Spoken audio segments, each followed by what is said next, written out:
vida toda, Remy, durante o inverno. Então temos que pegar... Era isso que eu temia. Bota um prato de comida aí pra mim. Bota um prato de comida aí pra mim. Bota um prato.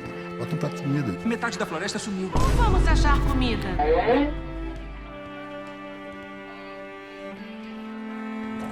Essa coisa estranha. Eu teria menos medo se soubesse como se chama.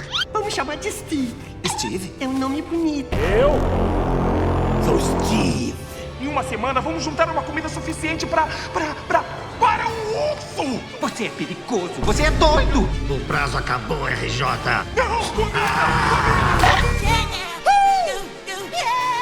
Calma aí, calabreso. Quando for lua cheia e eu acordar, é melhor que todas as minhas coisas estejam no lugar de novo. Você estava certo sobre ele, Ver. Devíamos ter ouvido. Desculpe, viu? Não. Eu sabia que não podíamos confiar nele e nos meti nessa roubada. E aí, pessoal, tudo bem? Aqui quem fala é o Edu. Por que temos pelo no toba? E por que acordamos com a bengadura? Eles comeram a minha xoxa. Posso falar? Tô só dirigindo. Bom, gente, eu sei que faz um tempinho já que eu não apareço por aqui. Eu nem sei se eu ainda lembro como é que se faz vídeo, mas eu vou descobrir nos próximos 20 minutos mais ou menos, né? Enfim, sejam muito bem-vindos a mais um episódio da nossa busca infinita por pérolas perdidas no mundo dos videogames. Hoje eu tô aqui com um jogo de um dos meus filmes favoritos de animação, que é Os Sem Floresta, que eu não preciso nem falar nada, né? Esse filme é muito brabo. Então já vai deixando aí o like, que é muito mais importante do que você imagina, né? Eu tô falando sério. Não esquece de se inscrever no canal se você curtiu o conteúdo e quiser ver mais disso aqui. E já assina os termos de mau gosto também, porque no vídeo de hoje a gente vai descobrir junto se esse jogo de Play 2 consegue ser tão incrível quanto o filme, ou se eu passei algumas horas sendo muito mais infeliz do que o normal. Mas eu já vou dizer um negócio, esse jogo me surpreendeu e ele tem várias coisas que eu não esperava.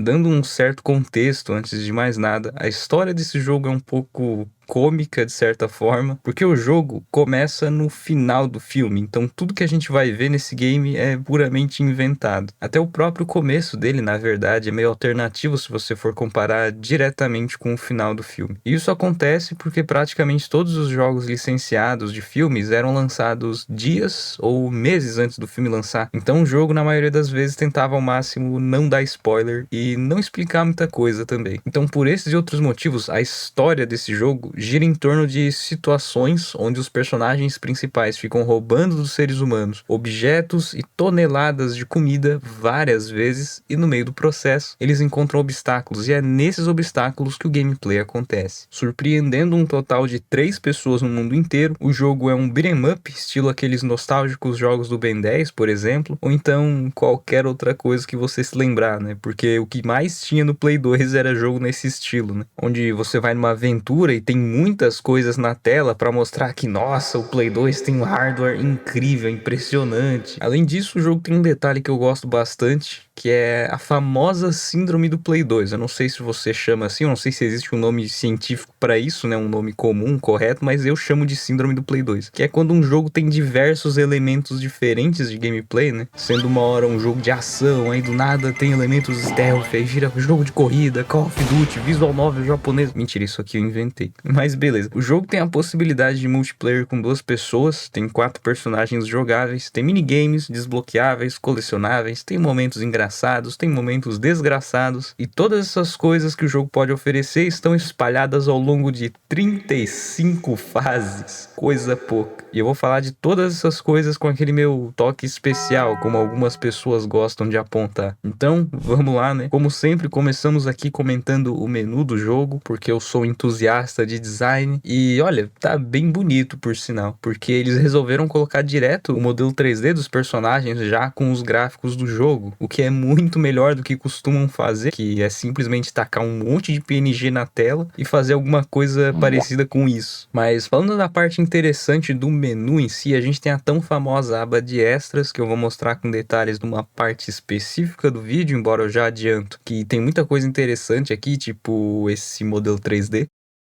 Oi, meu chapa. Mas fora isso não tem nada de muito especial, tirando a opção de ligar as legendas, que é sempre interessante. No mais, eu gostaria de destacar que a minha parte favorita dos menus desse jogo é quando mostram essa tela de carregamento aqui, né, dos objetivos e desafios de cada fase, onde o Verne tem essa carinha engraçada, que eu não sei dizer exatamente se ele tá sorrindo de nervoso ou se ele só não é nem um pouco fotogênico. Mas de qualquer forma, para minha felicidade, essa tela aparece inúmeras vezes ao longo do gameplay, então isso por si só já me deixou bastante entretido com o jogo. Obrigado, Verne, por existir. Uou! I want to be ninja. O gameplay... É o seguinte, o jogo tem 35 fases, né? E acredite se quiser, nem todas elas são tão interessantes assim. Então eu decidi que para esse vídeo aqui eu vou separar as fases em tipos, ao invés de falar sobre elas uma por uma, mas eu vou manter uma certa ordem cronológica. A primeira fase do jogo é aqui no Jardim da Gladys, que é aquela mulher lá do filme, né? Que tem o cargo mais insignificante e idiota possível. A tal da Presidente da Associação de Moradores. Aliás, abrindo um parênteses aqui, né? Apesar de eu ter visto esse filme esses dias, a única coisa que eu lembro dela fazer no filme é reclamar do tamanho da grama dos vizinhos e também tem a cena que ela dá um chute na Heather. E falando em Heather, vocês sabiam que ela foi dublada pela Avril Lavigne? Nessa primeira fase é tudo muito simples porque ela serve de tutorial. A gente vai avançando enquanto o jogo te mostra uma coisa de cada vez, né? Primeiro ele mostra que existem armadilhas, existem os inimigos, que por enquanto são só esses ratos armados com qualquer coisa, incluindo essa perninha de frango feito na air fryer. Daí tem esses coolers com itens dentro, outras armadilhas que eu jurava que ninguém seria idiota o suficiente para cair nelas, objetos quebráveis no cenário e coletáveis que geralmente estão escondidos dentro desses objetos. E aí são 3 tipos de coletáveis diferentes, sendo que 2 deles servem para o gameplay e um é uma outra coisa, né? E no caso, essa outra coisa são os CDs, que desbloqueiam uns extras, que podem ser uma concept art ou um vídeo, alguma coisa do tipo, e no total são 97. Daí tem as batatinhas, que toda vez que tu junta 20, aumenta 1 ponto na tua vida máxima, e a caixa de cookies, que funciona igual às batatinhas, mas elas aumentam em 1 ponto a sua energia ao invés da vida máxima. Essa energia serve para tu dar um golpe especial que dá dano em área. Cada personagem tem um golpe diferente, que embora tenha o mesmo efeito, é bacana mesmo assim, porque os ataques estão de acordo com a identidade de cada personagem. Os combos deles também são diferentes, porque se você apertar o quadrado 3 vezes num timing meio espaçado, o teu boneco solta 3 ataques seguidos. O do Remy, inclusive, é muito ruim, porque ele fica preso nessa maldita animação durante os 2 segundos mais longos da face da Terra. E embora pareça muito que ele ainda tá no meio do golpe, na verdade ele já não tá faz tempo. Então isso acaba dando uma brecha para os inimigos acertarem ele. Mas a melhor parte é que em momento nenhum o jogo te ensina os combos e ataques, né? Tipo esse de apertar o quadrado 3 vezes numa velocidade específica. E eu acho que o jogo não ensina nem o ataque de segurar o quadrado, por exemplo. Então é bem possível que tu passe pelo menos metade do jogo só spamando o ataque padrão, sem nem saber da existência desses combos e ataques diferentes. Eu pelo menos não me lembro de ter visto nenhuma explicação deles, mas talvez tenha. De qualquer forma dá pra ir testando, né? E foi justamente assim que eu descobri esses ataques, então não é como se fosse difícil, né? Porque se eu conseguir, você também consegue. Eu só lembro que às vezes o jogo me avisava, tipo,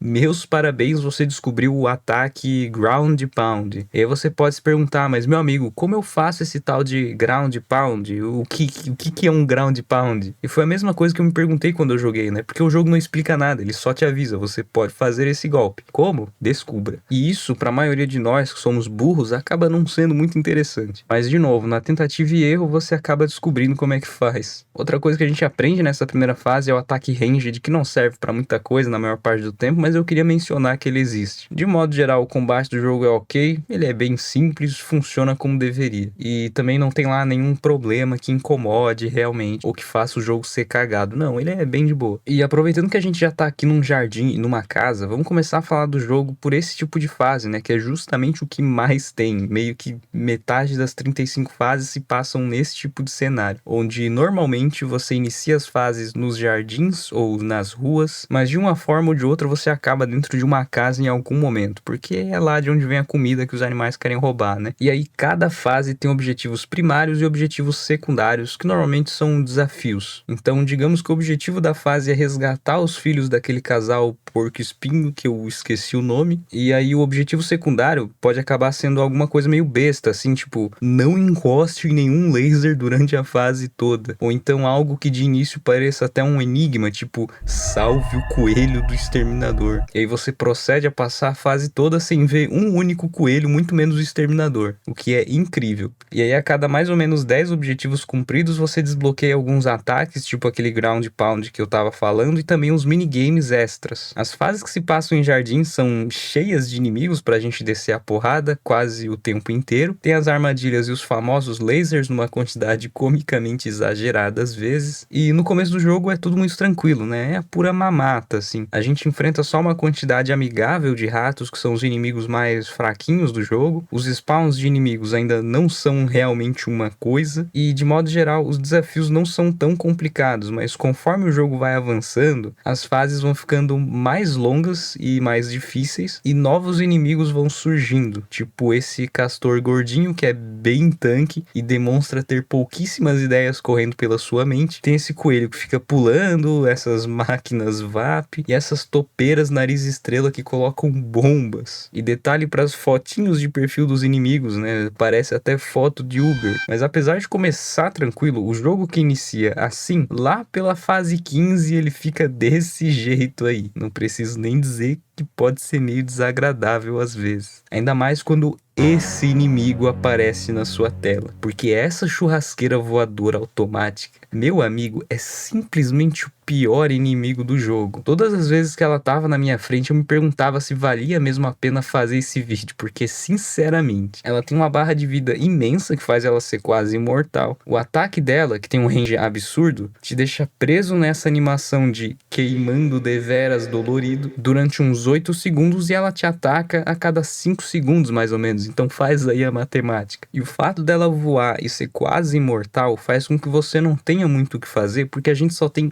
um ataque aéreo que não dá dano direito e o ataque ranged que parece que dá dano negativo. E se tiver mais de um na tela, então meus pêsames, não há possibilidade de gameplay. E nesse momento tem mais de um na tela, né? Tem um pouco mais de um, inclusive. Os outros inimigos no geral são ok, o arbusto cheio de lâminas é chatinho, as topeiras são um pouquinho fortes, mas nenhum deles chega aos pés dessa churrasqueira. Enfim, as fases nos jardins não fogem muito dessa coisa de bater em inimigos, quebrar o cenário em busca de coletáveis e no geral sobreviver. Ao longo das fases costuma ter esse minigame também, que geralmente envolve desativar algum dispositivo de segurança ou coisa parecida, e às vezes você carrega coisas para ativar placas de pressão e abrir portas, por exemplo. E o bom é que sempre tem esse singelo dedão do tamanho de um Fusca apontando para onde a gente tem que levar as coisas. E ele tem esse tamanho todo porque realmente é para não restar dúvida nenhuma de que é para lá mesmo que tem que levar o negócio, né? Para aquele lado ali, ó, caso você não tenha percebido. E apesar do jogo meio que seguir um certo padrão, né? Nunca dá para exatamente prever o próximo passo desse jogo. Por exemplo, acho que na fase 8 tem um aviãozinho que eu nem lembro direito o que a gente faz com ele. Eu acho que a gente usa ele para invadir uma casa de uma maneira bem sutil ou algo assim. E eu lembro que num momento aí dessa fase 8, a gente entra num cercadinho assim de ferro para pegar a gasolina desse aviãozinho. E do mais absoluto nada, começa um minigame de ficar pulando laser até o tempo acabar. Isso é uma coisa muito engraçada nesse jogo, porque você nunca sabe quando esse tipo de coisa vai acontecer. Porque de uma cena para outra, o jogo pode simplesmente virar um Subway Surfers. Então de repente você tá andando e tem que desviar de 10 aparadores de grama vindo de todas as direções e sem nenhum aviso prévio, as coisas só acontecem mesmo. Mas eu não tô criticando não, eu acho isso bom, porque além de ser inesperado, acaba deixando tudo um pouco mais dinâmico. Fora que na hora que essas coisas acontecem é sempre engraçado. Já as fases dentro das casas, embora sejam parecidas com as fases nos jardins, elas costumam ser mais tranquilas, né? Porque elas são mais curtas e o mapa costuma ser menor e mais fechado, o que de certa forma facilita tudo de modo geral. Mas é muito engraçado perceber que tá transbordando de armadilhas até dentro das casas, que é uma coisa que deixa bem nítido que o pessoal desse condomínio tá levando muito a sério a,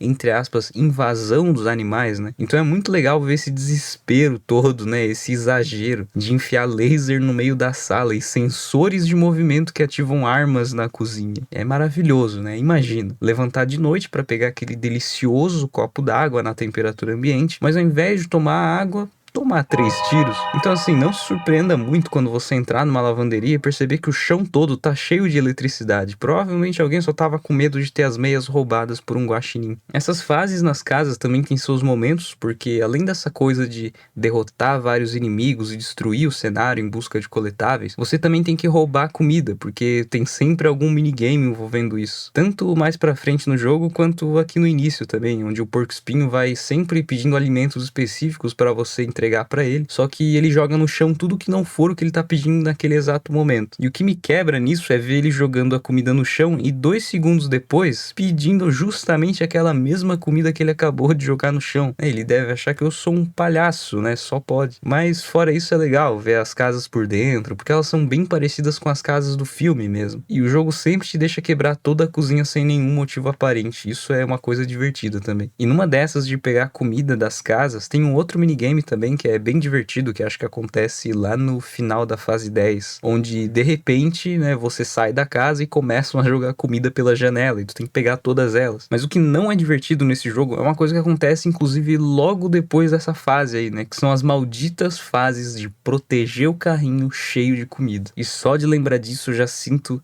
uma dor física e emocional. Eu de verdade nunca vi um jogo que implementasse essa ideia de proteger uma coisa com barra de vida sem que ela fosse no mínimo levemente insuportável. Aqui ao menos é engraçado, porque o Gambá, né, o Ozzy, fica se fazendo de morto toda vez que aparece inimigo. Ele dá uns 5 passos pra frente e ai meu Deus, a luz no fim do túnel. E aí quando a gente derrota todo mundo em volta, ele decide continuar andando de novo, né? E aí ele dá mais 5 passos e ai, estou com torção testicular. E eu não preciso nem dizer que vem uma cacetada de inimigos, né? Não só em quantidade, mas em variedade também. E essas fases aí foram as únicas que me fizeram morrer e voltar no checkpoint, só pra tu ter uma ideia. Na verdade teve uma outra, mas eu já chego lá. Só que assim, eu devo admitir que essas fases teriam sido muito menos dolorosas se a gente não tivesse colocado o jogo no hard. Não coloque esse jogo no hard, porque os inimigos ficam com uma quantidade de vida absurda, principalmente aquela churrasqueira. E eu não falei isso ainda, né, mas eu joguei esse jogo do início ao fim com um amigo meu, então tudo de ruim que possa ter acontecido nesse jogo foi mais tolerável do que deveria, porque a gente tava ali conversando, né, e tudo mais. Inclusive, forte abraço. E sim, se vocês repararem bem, o nosso gameplay é tenebroso, e talvez você nem precise reparar tanto assim pra perceber isso, na verdade. E assim, tudo que eu mencionei até agora foram coisas que acontecem principalmente das fases 1 a 10, mas você também presencia esses tipos de fase mais pra frente, né? Mas o que eu preciso falar agora é que a partir da fase 11, o jogo começa a ficar completamente maluco, mas não de um jeito ruim, porque veja bem, na fase 11 a rapaziada decide roubar especificamente uma máquina de pipoca de um stand de tiro temático de Velho Oeste, mas aí um cachorro começa a perseguir eles perto de uns trilhos e todo mundo acaba num trem, que até lembra muito o começo daquele jogo do Toy Story, porque tinha um trem lá também. E é isso, essa é a semelhança. Essa fase no trem é muito boa, inclusive, tem vários momentos engraçados e umas coisas que não fazem sentido nenhum, mas o único defeito dessa fase é acabar, porque ela infelizmente é uma fase bem curta e logo a gente já chega no stand de tiro.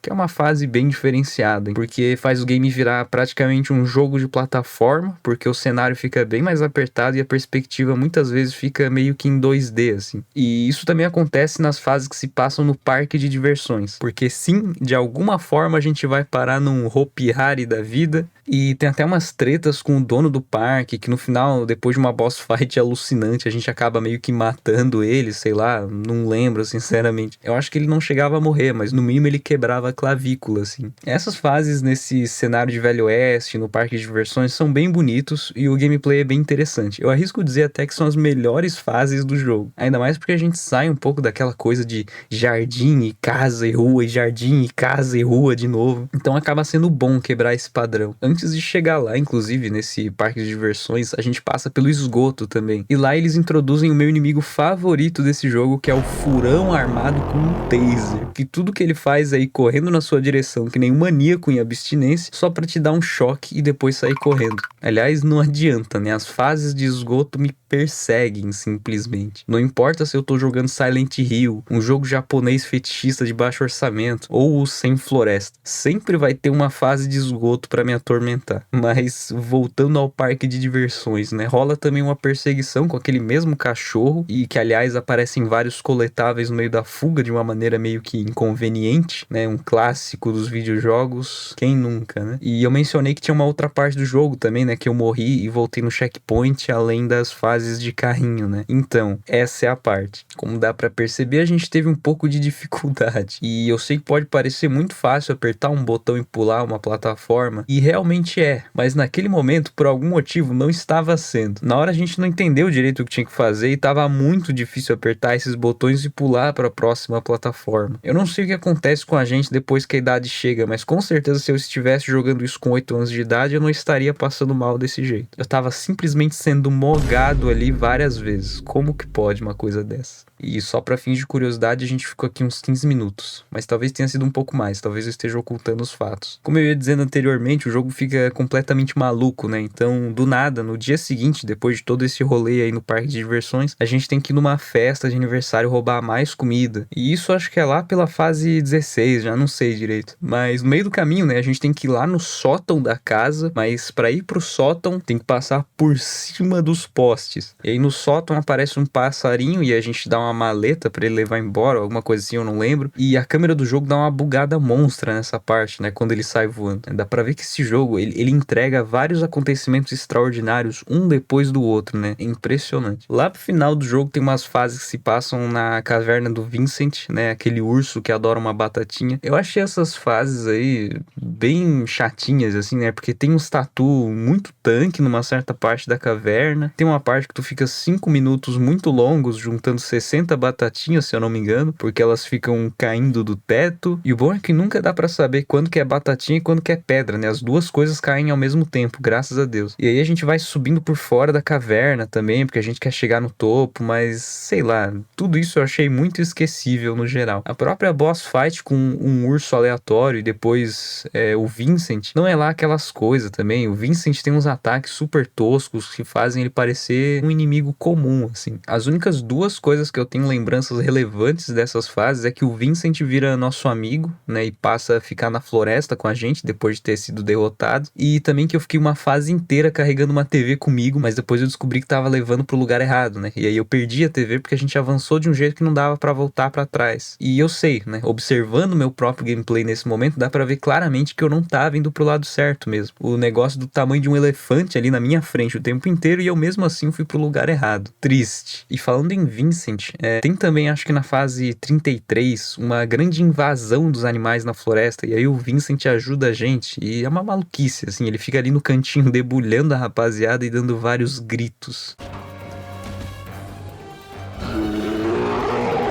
É interessante porque essa fase é meio que uma grande boss fight na floresta, né? Porque fica vindo 1 bilhão de inimigos durante muito tempo. E um pouco antes da fase 33 tem também uma outra boss fight com uma máquina gigantesca que eu jurava que era coisa do jogo, mas ela tá no filme. Mais especificamente no final lá, né? É aquela máquina banida em todos os países ou alguma coisa assim, que faz um feixe de luz que dá pra ver até de fora da Via Láctea. E é uma boss fight legal, né? Até porque você tem que pensar um pouco mais de 2 segundos para entender o que tem que fazer e tem que agir em conjunto ali, né? Tem até uma miniatura dessa máquina, aliás, em uma das primeiras fases do jogo. E eu só quis mencionar isso porque eu achei engraçado mesmo. É tipo uma action figure do Exterminador. Outra fase que é feita na base de muita droga é uma que a gente fica em cima de um carrinho que sai batendo em todas as coisas existentes nessa vizinhança e que por alguma razão o player que fica na frente, que se eu não me engano é sempre o player 2, ele acaba tomando muito dano de tudo porque tudo bate nele, o que resulta nessa cena algumas vezes, né? O RJ deitado com os olhos brancos e 0 de vida, parecendo um personagem de Dragon Ball depois de tomar uma uma surra durante 3 episódios seguidos. Mas pra mim, o ápice da loucura nesse game são as 2 fases finais, que se passam dentro da Vermintech, que é a empresa de armas anti-animais do Exterminador. Porque os animais, né, eles se juntam e falam tipo, mano, vamos dar um jeito nesse Exterminador aí. Daí primeiro tem muitas salas com inimigos e você tem que passar por todas elas para abrir 3 camadas de porta para poder ir pro elevador. E dessa parte em específico, eu só queria mencionar que teve esse momento especial onde o Tatu bugou no canto do vaso e eu achei incrível, né? Foi o melhor dia da minha vida. Aí quando você limpa, né, todas as salas e pode chegar e finalmente abrir o elevador, você fica diante de um dos piores momentos do jogo, se não o pior de todos. Porque se eu não me engano, vem no total 7 ondas de vários inimigos, então você enfrenta todos os inimigos do jogo algumas vezes na mesma sala e parece que essa parte dura uns 40 minutos. E ela nem é difícil de verdade, ela só é muito maçante. É um negócio que realmente não acaba nunca, assim. Na primeira onda eu achei ridiculamente engraçado os animais usando o elevador que nem gente, mas lá pela 5ª onda isso já não era tão engraçado, sabe? Porque eu não aguentava mais. Para ser bem sincero, nesse ponto do jogo, na fase de número 35, a gente já não tava querendo mais jogar, né? Mas isso foi muito por conta da gente ter colocado no hard, né? Então parte da culpa é nossa, na real. Só que assim, essa quantidade interminável de inimigos nesses momentos finais do jogo foi meio que o último prego do caixão, assim. Pelo menos depois disso é a boss fight final com o Exterminador, que é muito fácil. E o pior, né, é que na hora eu realmente achei que a gente ia matar ele, porque parecia muito, mas ele só vai preso, que é o mínimo que tinha que acontecer, né? Só que depois disso o jogo só acaba, né? Nem sobe os créditos, nem nada, tu só volta pra floresta mesmo, como se só tivesse passado mais uma fase normal como qualquer outra. Mas é isso, o jogo termina desse jeito bem caótico, numa boss fight meio bunda, e apesar do número exorbitante de 35 fases, na verdade não demora tanto, porque tem algumas fases que são bem curtas e outras que são muito longas. Então você nem percebe quando você de repente passou 7 fases. Hey, you know, we only... La conclusão. Uma coisa que eu não comentei ao longo do vídeo é a floresta, né? Porque ela é tipo a nossa casa. Você constantemente volta pra ela depois de terminar as fases e quanto mais você progride no jogo, mais decorações você desbloqueia. Então no começo aqui era o puro vazio dos games, né? Ai, que vazio. Tô até com medo. Mas no final ela tá assim, né? Tem urso, tem notebook, tem a família toda reunida assistindo gameplay do Espanta Tubarões, Madagascar e Shrek Super Slam. E também tem uma pipoqueira. Popcorn and ice cream, Steelers, sentença de... Além da progressão natural de passar as fases, também tem certas decorações que a gente pega nas fases mesmo, né? Algumas acho que são até desafios secundários, tipo o próprio projetor, que daria muito bem para só passar reto aqui, sem entrar naquela porta e buscar ele. E outro exemplo disso seria aquela televisão que eu achei na caverna e esqueci lá para sempre. Se eu tivesse levado ela até o local correto, com certeza ela estaria aqui na floresta também, provavelmente com a imagem do Shrek Super Slam. Daí tem a árvore dos chapéus, e eu não falei nada sobre isso, mas o chapéu é um item que aparece em todas as fases e ele te protege temporariamente. É meio que um escudo. Tem uns que são muito bons, tipo esse de chinês dragão guerreiro, que no Verne faz ele ficar parecendo o mestre Uguay, ou esse também que é uma cartola. Mas é isso, tem uma variedade incrível aí, tem todo tipo de coisa. O ruim dos chapéus é que praticamente só dá pra escolher o que você quer usar num New Game Plus, porque toda vez que tu acha um chapéu novo nas fases, ele substitui o que você tinha equipado aqui antes. Então o jogo meio que te obriga a ter todos para daí sim poder escolher, né? Isso é meio paia. Nos minigames aqui tem esse de corrida que é bem mais ou menos, a direção é mais dura que um poste e os carros maiores batem muito mais facilmente nas quinas, embora eles não pareçam realmente tão grandes assim. E cada personagem tem um carro diferente. Tem esse outro minigame que você precisa acertar os inimigos corretos e fazer mais pontos que o seu amigo. E a única coisa sobre esse minigame que eu quero comentar é que a mira faz uma puta de uma curva e aí é meio ruim de mirar. Mas tirando isso, é definitivamente um dos minigames já feitos. Mas o modo mais legalzinho é esse, que é uma espécie de mata-mata de carro que vai 2 pessoas e 2 bots, e o objetivo é se destruir na pura violência. Esse modo é bem engraçado, principalmente porque os bots têm um instinto assassino implacável que não se vê em qualquer lugar, porque eles sempre ficam te perseguindo que nem uns psicopatas e te batem com a sutileza de um trator toda vez. Para desbloquear os mapas e os minigames em si, precisa completar os desafios das as fases. E aí, a cada 10 desafios mais ou menos, tu desbloqueia alguma coisa aqui. Só que no caminho tu também desbloqueia ataques no modo principal do jogo, né? Que eu já tinha mencionado isso, eu acho. E sobre aqueles desbloqueáveis lá que tem que pegar os 97 CDs, que inclusive eu peguei uns 80 mais ou menos, são as concept arts, vídeos, músicas e quadrinhos. Nas músicas você pode alterar qual delas vai tocar nos menus e na floresta, pelo que eu entendi. As concept arts são tanto do filme quanto do jogo e tem alguns prints do filme também. E lembrando, né, o jogo saiu acho que meses antes do filme, então tecnicamente isso aqui tudo é novidade. Nos vídeos temos todas as cutscenes do jogo, incluindo essa que o Verne faz aquela figurinha do Zap, e tem também vídeos dos modelos 3D de todos os personagens e inimigos, além de alguns storyboards narrados. E para finalizar tem alguns quadrinhos do Sem Floresta, mas o único ruim dos quadrinhos é que eles vêm em formato de vídeo, então você tem que ler meio rápido. Mas pelo que eu tava vendo, né, os quadrinhos do Sem Floresta saem até hoje, então dá uma pesquisada aí se você se interessa por esse tipo de coisa. O jogo também tem alguns cheats que eu estarei deixando aí na tela. É bem interessante esse de desbloquear todos os minigames, porque é bem chatinho, né? Fazer isso na raça, completar todos os desafios de todas as fases é meio complicado, né? Usando o código é muito melhor, né? Instantaneamente tudo desbloqueado, uma delícia. E esse que o golpe ranged sempre sai completamente carregado sem precisar carregar ele. Eu só senti falta de um cheat para desbloquear todas as concept arts e tudo mais, mas eu consegui quase tudo na mão mesmo, então, né, se tu parar pra pensar, é uma média de 3 CDs por fase mais ou menos, então até que é de boa pegar tudo. É só quebrar o cenário inteiro. E apesar de eu não demonstrar tanto isso, eu curti bastante o jogo, mesmo tendo colocado ele no hard. E para um jogo de filme, ele tá muito bem feito. Pelo menos até hoje é um dos melhores que eu já joguei e que eu já vi por aí. Os gráficos, os personagens, as animações, enfim, tudo é muito fiel ao filme. A única coisa meio ruim, né, são os modelos 3D dos personagens nas cutscenes, que tem uma qualidade meio duvidosa, né, às vezes eles parecem que viram coisas, mas claro que dá pra relevar, né, até porque não devia ter tanto orçamento mesmo. Mas, cara, o que mais me chamou a atenção é que esse jogo tem vários detalhes. Desde você usar personagens diferentes na mesma fase e eles terem falas diferentes em relação a certas coisas, até animações e reações diferentes em certos momentos. Tipo quando você usa pistolinha, por exemplo, que é uma arma secundária que tem no jogo. Cada personagem tem uma animação diferente. Isso é muito legal, porque é uma coisa que não precisava estar ali, sabe? Ou quando tu pega um chapéu e sempre toca uma música temática com relação àquele chapéu em específico.